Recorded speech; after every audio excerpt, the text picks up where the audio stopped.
Hi, எல்லாம் எப்படி இருக்கீங்க? நடுவில் கொஞ்சம் கேப் ஆகி போச்சுங்க. அதான் இன்றைக்கி ஒரு சின்ன கதை சொல்லலாம் அப்படின்னு வந்திருக்கேன்.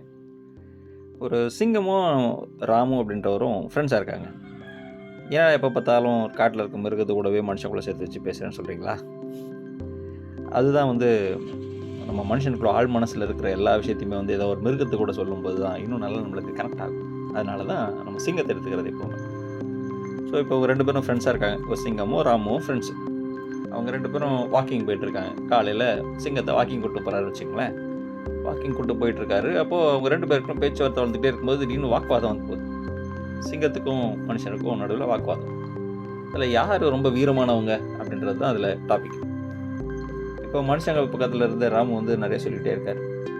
நாங்கள் தான் ரொம்ப வீரமானவங்க, இந்த உலகத்தையும் நாங்கள் தான் கட்டுப்பாட்டில் வச்சுருக்கோம் அப்படின்னு சொல்லி நிறைய விஷயத்த எடுத்து சொல்லிகிட்டே இருக்கார். இப்போ சிங்கம் சும்மா இருக்குமா? அதோட வியூ பாயிண்ட்டு அதை எடுத்து சொல்லுது. உலகத்தில் மொத்தமே இவ்வளோ சின்ன உலகம், அதில் ஒரு 32% காடு தான் இருக்குது. அந்த நிலப்பரப்பில் அந்த காட்டுக்கே நாங்கள் தான் ராஜா. அங்கே தனியாக இதை சொல்லிப்பார் யார் வீரமானவங்க அப்படின்னு சொல்லிட்டு பேசிக்கிட்டு நடந்து போயிட்டே இருக்காங்க. இப்போது வர வழியில் ஒரு சிலை ஒன்று இருக்குது. சிலை எப்படி இருக்குன்னா, ஒரு மனுஷன் குதிரையில் உட்காந்துருக்காரு. கீழே ஒரு சிங்கத்தை போட்டு குத்திட்டு இருக்காரு, வேட்டையாடுறாரு. அந்த சிலவே பார்த்த உடனே ராம சொல்கிறார், பார்த்தியா மனுஷங்க தான் ரொம்ப வீரமானவங்க அப்படின்ட்டு.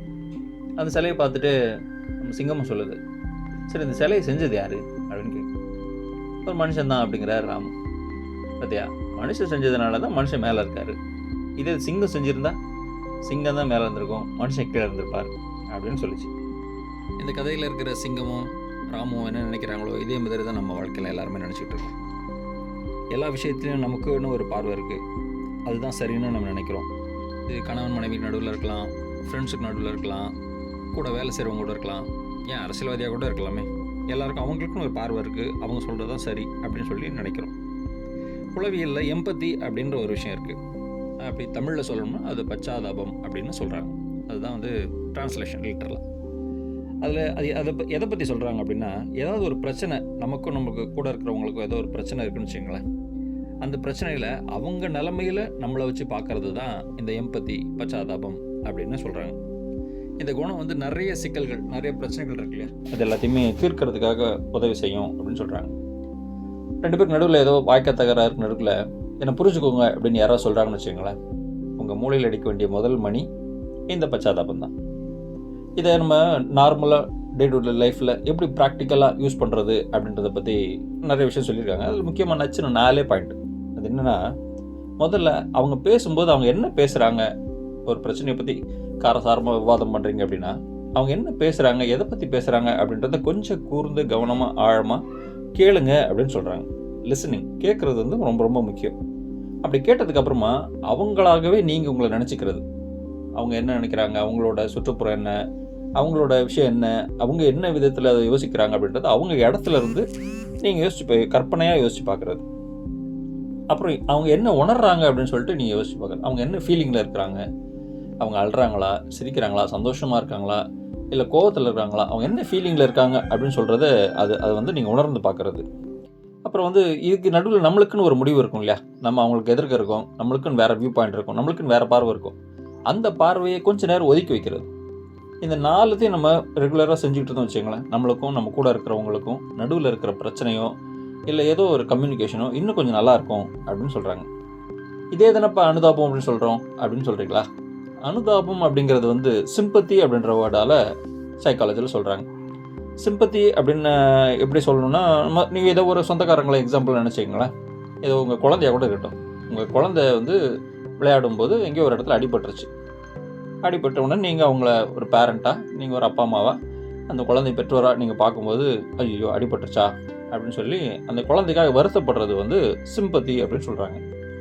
இது நார்மலாக எல்லாருக்கும் செய்கிறது தான். நம்ம ஒரு நாய்க்குட்டி அடிபட்டிருந்தாவோ இல்லை அதோ யாருக்கு என்ன நடந்தாலும் ஐயோ பாவம் அப்படின்னு சிம்பத்தி, அது அனுதாபப்படுறது.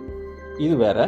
எம்பத்திங்கிறது அந்த இடத்துலையே நீங்கள் யோசிச்சு பார்க்குறது. அந்த குழந்தைக்கு அடிபட்டுருச்சுன்னா அந்த குழந்தை கூட பக்கத்தில் போய் உட்காந்து அந்த குழந்தையோட வலி, ஏன்னா ஏற்கனவே சின்ன வயசில் உங்களுக்கு நீங்கள் விளையாடும்போது பட்ட அடியை நினச்சி பார்த்து அந்த குழந்தை கூட பேசும்போது, எனக்கும் இதே மாதிரி அடிபட்டுச்சுப்பா, எனக்கு இப்படிலாம் வலிச்சிச்சு, உனக்கு இப்படி வலிக்குதா, சரி பாவம் சரி அப்படின்னு சொல்லி கொஞ்சம் தடவி கொடுத்து கொஞ்சம் கொஞ்சம் பேசுகிறது வந்து எம்பத்தி அப்படின்னு சொல்கிறாங்க. அது வந்து பச்சாதாபப்படுறது அப்படின்னு சொல்கிறாங்க.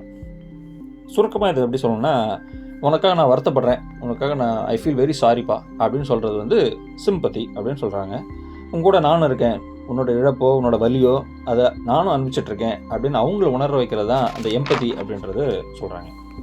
சரி, எம்பத்தி எதுக்கு தான் உதவும் அப்படின்னு கேட்குறீங்களா? மறுபடியும் அதே நச்சன் ஹால் பாயிண்ட் தாங்க. முதல் பாயிண்ட் எப்படின்னா, 2 பேருக்கு நடுவில் நல்ல ஒரு உறவை, ஒரு நெருக்கமான ஒரு ரிலேஷன்ஷிப்பை வந்து இந்த எம்பத்தி கொடுக்கும். எந்த பிரச்சனையாக இருந்தாலும் சரி, இது கணவன் மனைவி நடுவில் இருக்கட்டும், அப்பா அம்மாட்ட இருக்கட்டும், இல்லை குழந்தைங்களுக்கும் அப்பாவுக்கு நடுவில் இருக்கிற விஷயமா இருக்கட்டும், எந்த ரிலேஷன்ஷிப்லேயுமே வந்து இந்த எம்பத்தி இருக்கும்போது 2 பேருக்கு நடுவில் ஒரு நல்ல உறவு வந்து ரிலேஷன்ஷிப் வந்து அது கொடுக்குமா. ரெண்டாவது, 2 பேருக்கு நடுவில் ஒரு நல்ல கம்யூனிகேஷன், அதாவது ஒரு தொடர்பு, ஒரு புரிதல், இதை வந்து இந்த எம்பத்தி கொடுக்கும்.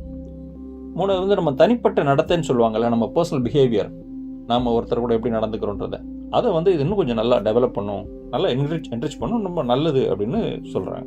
நாலாவது வந்து 2 பேருக்கு நடுவில் ஏதாவது ஒரு பிரச்சனை இருக்குன்னு வச்சுங்களேன், அது எல்லாத்தையும் குறைக்கிறதுக்காக இந்த எம்பத்தி வந்து உதவும்.